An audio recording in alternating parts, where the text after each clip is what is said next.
నమస్కారం అండి. నేను doctor Shravani Pulluri, nest fertility centre, Madinaguda, Miyapur.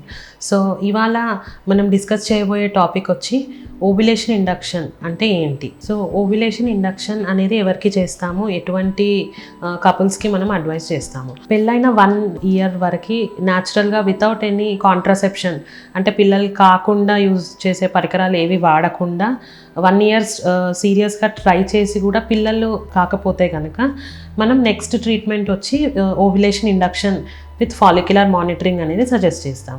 So ovulation induction అంటే ఏంటి అండ్ అది డిస్కస్ చేద్దాం. సో ఓవ్యులేషన్ ఇండక్షన్ చేయాలి అని అంటే కనుక ఫస్ట్ ఏంటి అని అంటే మనం ట్యూబల్ పెటెన్సీ చెక్ చేసుకోవాలి. అంటే 2 ఫెలోపియన్ ట్యూబ్స్ అనేవి పెటెంట్ ఉన్నాయా లేదా ఏమైనా బ్లాకేజెస్ ఉన్నాయా అనేది మనం హెచ్ఎస్జి అనే టెస్ట్ ద్వారా చూడొచ్చు. హెచ్ఎస్జి అంటే హిస్ట్రోసాల్పింగోగ్రఫీ. ఇదేంటంటే పీరియడ్ వచ్చిన 6th or 7th డే మనం అడ్వైస్ చేస్తాము. దీంట్లో ఏంటి అంటే యూట్రస్ లోపలికి ఒక డై అనేది పుష్ చేస్తారనమాట. ఆ డై అనేది ట్యూబ్స్ 2 కనుక ఓపెన్ ఉంటే ఆ డై అనేది ట్యూబ్స్ నుండి పాస్ అయ్యి మనకి స్పిల్లేజ్ అనేది కనిపిస్తుంది ఎక్స్రేలో. సో ఈ ఎక్స్రేలో స్పిల్లేజ్ అనేది కనిపిస్తే మనం ట్యూబ్స్ అనేవి పేటెంట్ ఉన్నాయి అంటే ఓపెన్ ఉన్నాయి అన్నట్టు కన్సిడర్ చేస్తాం. వన్స్ ఈ టెస్ట్ నార్మల్ వచ్చింది అంటే కనుక నెక్స్ట్ సైకిల్లో మనము ఓవ్యులేషన్ ఇండక్షన్ అనేది ప్లాన్ చేయొచ్చు. అదేంటంటే పీరియడ్ వచ్చిన 2nd డే నుండి మనకి ఈ ఫాలికల్ అనేది పెరగడానికి మెడిసిన్స్ ఇస్తామన్నమాట. అంటే ఏంటంటే ఈ అండాశయాలలో చిన్న చిన్న ఫాలికల్స్ అందరికీ ఉంటాయి. దాంట్లో ఏంటి అంటే ఏదన్నా ఒక ఫాలికల్ మాత్రం మనకి డామినెంట్ ఫాలికల్ అవుతుంది. అంటే దాని సైజ్ వచ్చి గ్రేటర్ దాన్ 18 mm కన్నా ఎక్కువ ఉంటే కనుక దాంట్లో ఒక మెచ్యూర్ ఎగ్ అనేది మనం ఎక్స్పెక్ట్ చేయవచ్చు. సో అది ఓవ్యులేషన్ టైంలో న్యాచురల్గా మన బాడీలో హార్మోన్స్ వల్ల ఎల్హెచ్ సర్జ్ వల్ల ఏంటంటే ఈ ఫాలికల్ అనేది పగిలిపోయి దాని లోపల నుండి ఎగ్ అనేది రిలీజ్ అయ్యి ట్యూబ్లో ఉంటుంది.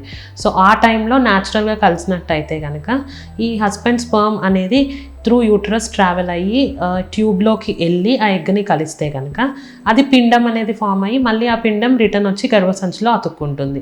ఇది మన బాడీలో న్యాచురల్గా జరిగే ప్రాసెస్. కాకపోతే ఏంటి అంటే ఈ మధ్య పీసీఓడి ఇట్లాంటి ప్రాబ్లమ్స్ ఎక్కువ అవ్వడం వల్ల ఇర్రెగ్యులర్ పీరియడ్స్ వల్ల ఈ ఫాలిక్యులర్ మానిటరింగ్ అనేది ఉండదన్నమాట. అంటే డామినెంట్ ఫాలికల్ అనేది ఫామ్ అవ్వదు.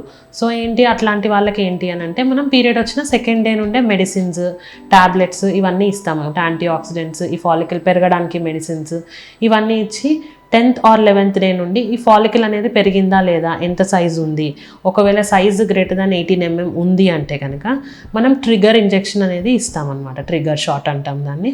సో అది ఇచ్చి ఈ ట్రిగర్ ఇంజెక్షన్ తర్వాత ఫాలికల్ రప్చర్ అనేది మనం స్కాన్లో కన్ఫర్మ్ చేస్తే ఆ టైంలో ఏంటి అని అంటే husband and wife provided husband semen analysis కూడా నార్మల్ ఉండి కౌంట్, మొటిలిటీ, మార్ఫాలజీ అన్నీ నార్మల్ ఉంటే కనుక వాళ్ళు న్యాచురల్గానే త్రూ న్యాచురల్ ఇంటర్కోర్స్ వాళ్ళు పిల్లల కోసం ట్రై చేయొచ్చు.